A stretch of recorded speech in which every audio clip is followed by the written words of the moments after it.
Thank you, Mr. Chairman. Mr. Ray, welcome. I'd like to ask you a question.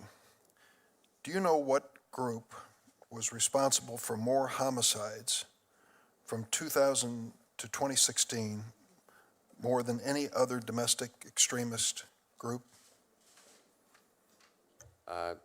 Not sure, but I trust you're about to tell me. Not a trick question. I raised that question because your testimony that was submitted to the committee talked a lot about homegrown violent extremists. In an unclassified FBI DHS Joint Intelligence Bulletin in May 2017 found that white supremacist extremism poses a persistent threat of lethal violence. Went on to say that white supremacists were responsible for more homicides from 2000 to 2016 than any other domestic extremist movement.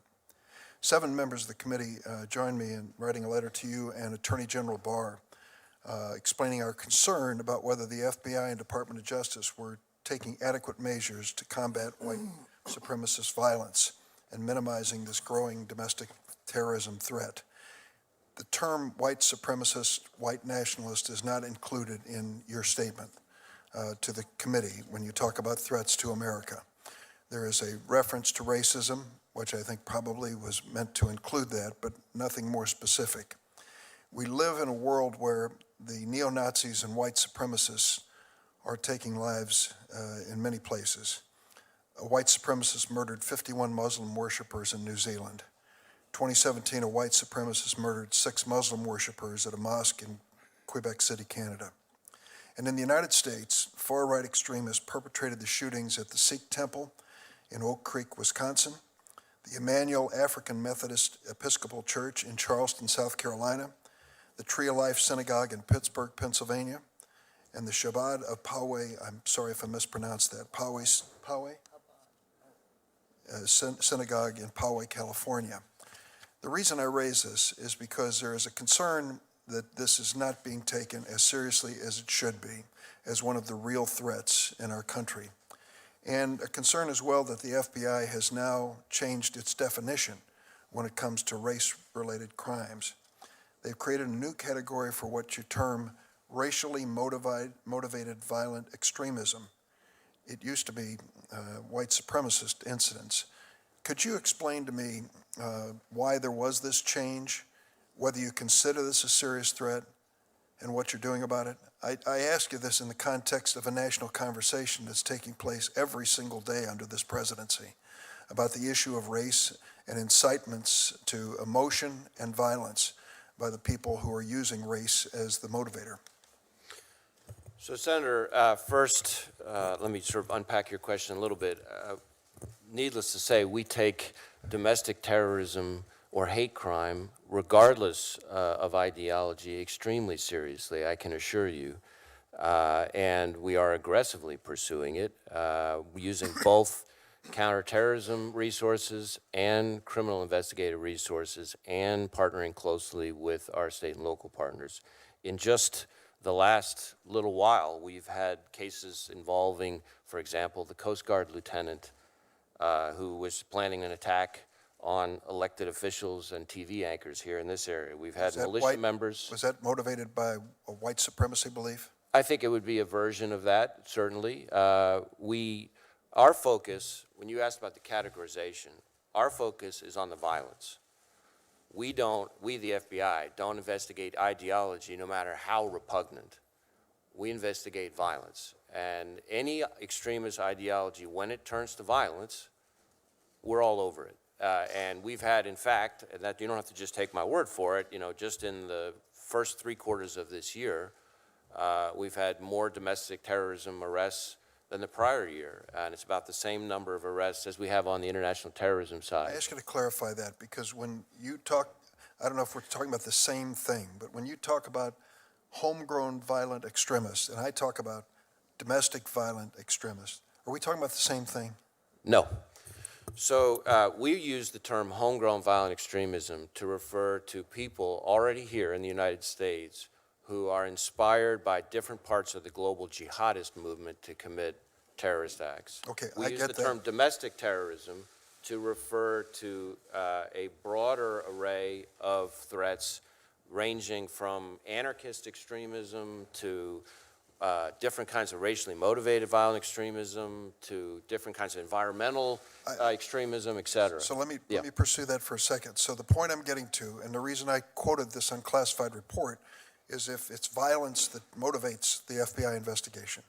What we have here is a statement in this unclassified joint intelligence report that between the years 2000 and 2016, the white supremacists were responsible for more homicides than any other domestic extremism movement. Now, I see the distinction you're making, homegrown versus domestic. But let me ask you, can you quantify either one of them for us? Well, in terms of number of arrests, we have, through the third quarter of this fiscal year, had about, give or take, 100 arrests in the international terrorism side, which includes the homegrown violent extremism. This year. But we've also had just about the same number, again, don't quote me to the exact digit, on the domestic terrorism side. And I will say that a majority of the domestic terrorism cases that we've investigated are motivated by some version of what you might call white supremacist violence, but it includes other things as well. I think this is significant. I do not want to diminish the work that you're doing when it comes to the homegrown domestic terrorism in any way whatsoever, not at all. And I understand that as a serious threat to the United States, and 9/11 is proof positive of that fact. But what you have just said is significant. If the number of people arrested this calendar year, when it comes to this extremist conduct, is about equal between those who were inspired by foreign actors, ISIS, Al-Qaeda, whatever it might be, and those who were inspired by white supremacy or at least some version of race. Now, if that's the way I heard you say it, please clarify. So let me clarify. What I just gave you were the number of arrests. The number of arrests. That's not necessarily the same thing as the number of investigations. Right? So that's an important distinction. Assuming the integrity of your department, which I will, the fact that they would make an arrest, it is with the belief that a crime has been committed.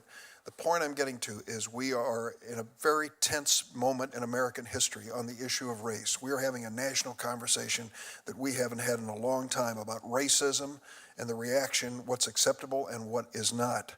And what I'm asking you from the FBI point of view, and what you've told me, is that we ought to take care, as seriously as we take foreign-inspired terrorism, there is a domestic terrorism underway in the name of race that is as threatening in some respects as the foreign terrorism. That's the way I hear it. Yeah, I don't know that I think the greatest terrorist threat to the homeland is the homegrown violent extremist. I will say that These we would be take foreign-inspired, which is jihadist-inspired violence.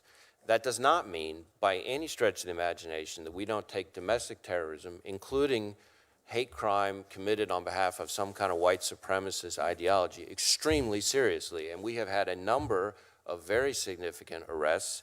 I mentioned the Coast Guard one, but we had militia members in Cleveland stockpiling explosives to build pipe bombs. We had the Cesar Sayoc case involving the package IED. We had the Rise Above movement, where we arrested 8 different people on federal rioting charges. One of them fled to El Salvador, and we got him back. We had the Tree of Life synagogue shooting case, which you mentioned, and the shooting outside San Diego, the attack in the synagogue there. We got 29 count, I think it was, conviction and life sentence related to the Charlottesville matter. So make no mistake, the FBI, working with our state and local law enforcement partners, is all over this. Thank you very much. Senator Cornyn. Director Wray, thank you for opening your remarks with your tribute to local, state, and federal law enforcement officers. It's really important for